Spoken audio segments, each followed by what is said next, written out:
What would you do if you only had 3 weeks left to live? Would you party like there's no tomorrow, indulge in drugs, have sexual encounters, or consider suicide? Or would you try to find true love, reconnect with your family, or seek the meaning of life? This is the dilemma faced by the characters in Seeking a Friend for the End of the World, a dramedy that blends laughter and tears while exploring the human condition in the face of impending death.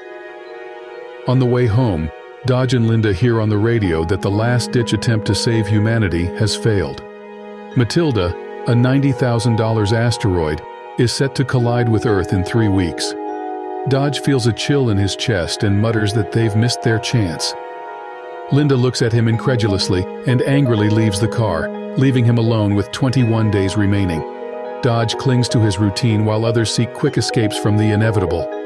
At the gym, Dodge watches the screen as the world crumbles.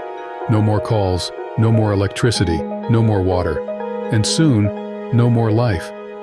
He goes to work, avoiding the chaos in the streets. He's an insurance agent, but who needs insurance now? During the meeting, his boss hands out promotions like candy, and his colleagues react in various ways. Some laugh, some cry, some panic. When Dodge returns home, his mailbox is empty, and he hopes for a letter from Linda, but she's gone for good. Inside, he hears a familiar sound, thinking it's Linda, but it's only Elsa, their maid. She smiles at him and continues working as if nothing has changed. He asks her to stay and watch TV with him, but she refuses. He tells her not to come back next week, but he regrets it afterward. Maybe she's not prepared for Matilda, or maybe she doesn't want to know. She leaves but promises to come back the following week. Later on, Dodge looks at more news and sees that airports are closing. No more flights, no more travel, no escape. The next day, Dodge wakes up with his face covered in spider bites, wishing it were a nightmare, but it's his new reality. He drags himself to work, where he sells insurance to the condemned. His day gets worse when a man decides to end it all and lands on his car, splattering blood and entrails everywhere, with 14 days left. Dodge attends a party organized by his friends Warren and Diane. Diane notices Linda's absence and remarks that she was never good for Dodge, something he had never realized. She tries to set him up with her friend, but Dodge has no appetite for love. Diane warns him that he'll die alone if he doesn't find someone, but Warren says he'll die with everyone. Karen, who looks like $1 million, has her eye on Dodge. As the night progresses, the party turns into a frenzy, and Warren even lets the kids drink alcohol. Karen continues to make advances toward Dodge, but he rebuffs them. Instead, he heads out on the road. Roach boasts about his adventures with different women since the world turned into a hell and invites Dodge to join him with Karen, but Dodge declines. When his friends start snorting lines, Dodge escapes to the bathroom. Moments later, Diane comes to see him, and to his surprise, she starts kissing him. He pulls away from her embrace, shocked by her betrayal of their friendship. She brushes off his protest, saying that love is a luxury they can no longer afford. Dodge feels a twinge of sadness as he leaves her behind to return to his lonely apartment. He contemplates the faded picture of Olivia, his first and only love, wishing he could see her again. He plays the harmonica, trying to fill the silence with a melody. Then, he hears another sound, sobs coming from outside his window. He looks down and sees a woman huddled on the emergency balcony. He opens the window and reaches out to her. Feeling her trembling against him, Dodge realizes it's Penny, the girl who lives below him, but they had never spoken before. She tells him about losing her boyfriend and her flight, and how she has no way to get back home. Penny smiles weakly and takes a sip of her cough syrup mixed with vodka, then offers him some weed, but he declines. She mentions how drugs help her sleep, and she could even sleep through the end of the world.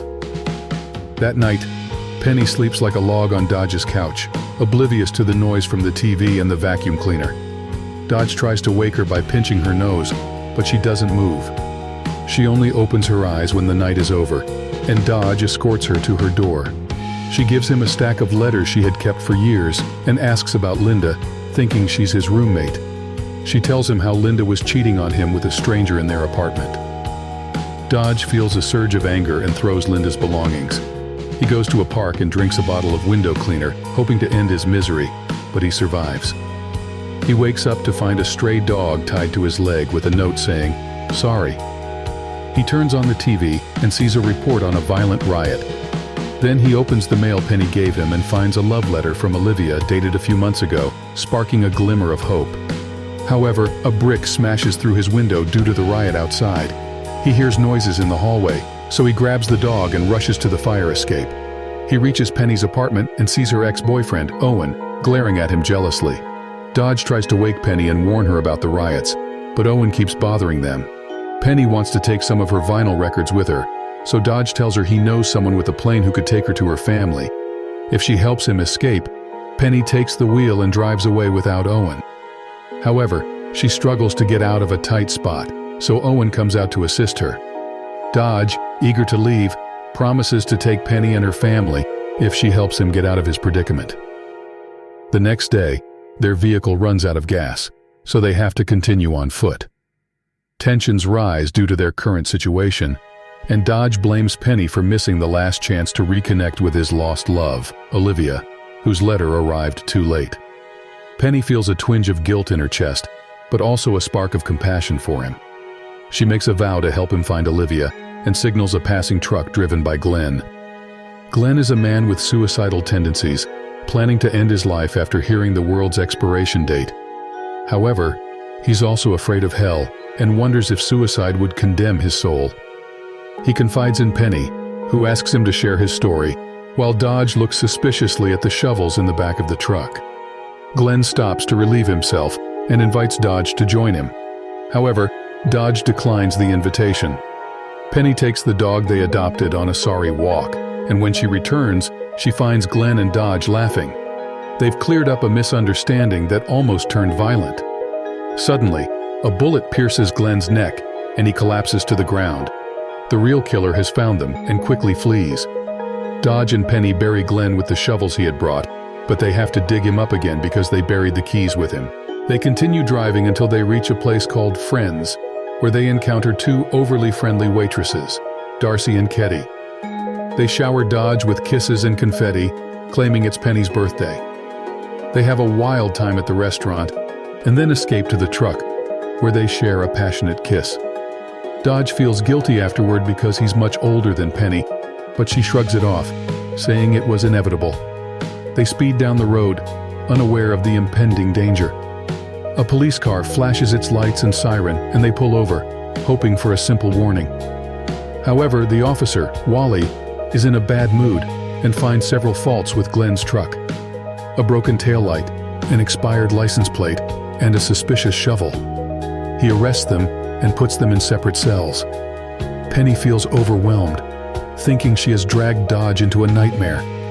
Dodge tries to calm her through the metal bars, sharing stories from his life to lift her spirits. After a while, another officer arrives and releases them, apologizing for Wally's rudeness. The officer also informs them that their truck has been impounded and offers to drive them. He asks them to take him to Camden, where Penny's ex-boyfriend Speck lives. Speck is a soldier with a bunker ready for the apocalypse, and he warmly welcomes them. Penny uses his satellite phone to call her family, and then Speck tells Dodge there's no room for him in the bunker, only for Penny. But Penny has no intention of staying, and instead asks for a car to take Dodge to Olivia. They arrive at Olivia's house, but Dodge doesn't knock on the door or peek inside. He simply leaves a letter for Olivia and walks away. Penny asks why he doesn't want to see her, but he avoids the question. Dodge realizes he has fallen in love with Penny, but doesn't want to confess because she has to return to her family. He turns to look into her eyes and narrowly avoids people crossing the road. They watch the waves of people rushing towards the shore, seeking salvation in the water. They feel a wave of love in their hearts, a love that doesn't need words. They stay with the others, savoring the precious moments they have left with their loved ones. Penny and Dodge finally reach Summer 7, where Dodge introduces her to Frank, his father, who had been a stranger to him for over 20 years. They try to forget the past and the future as the world counts down its last days. They spend a wonderful night together, filling the gaps with laughter and stories. When Penny falls asleep, Dodge carries her to Frank's plane without saying goodbye. But before leaving, he whispers to her sleeping face that she is the love of his life. Frank takes Penny back to England, while Dodge returns home and finds a note from Karen, who was looking for him. He also finds Elsa cleaning his apartment and apologizes for his harsh words, telling her to be with her family. When the final news bulletin is broadcast, the presenter says that the asteroid will arrive within hours. Dodge goes to Penny's apartment to spend his final moments there. He listens to her records before lying on the floor, waiting for the end. Suddenly, the power goes out, and Dodge gets up to see what's happening. He finds Penny back, furious that he let her go. They embrace and kiss, and Penny tells Dodge that she turned Frank around when she woke up. They lie down together, and Penny distracts herself by talking about her childhood, while distant explosions are heard. She cries out of fear, but Dodge remains calm and tells her how much he loves her. He is grateful to have met her, and as they gaze into each other's eyes, the asteroid finally strikes. And don't forget to leave a comment below to tell me what you would do if you only had 3 weeks to live. Who knows? Maybe you'll find your true love by the end of the world. Thanks for watching, and I'll see you in the next video.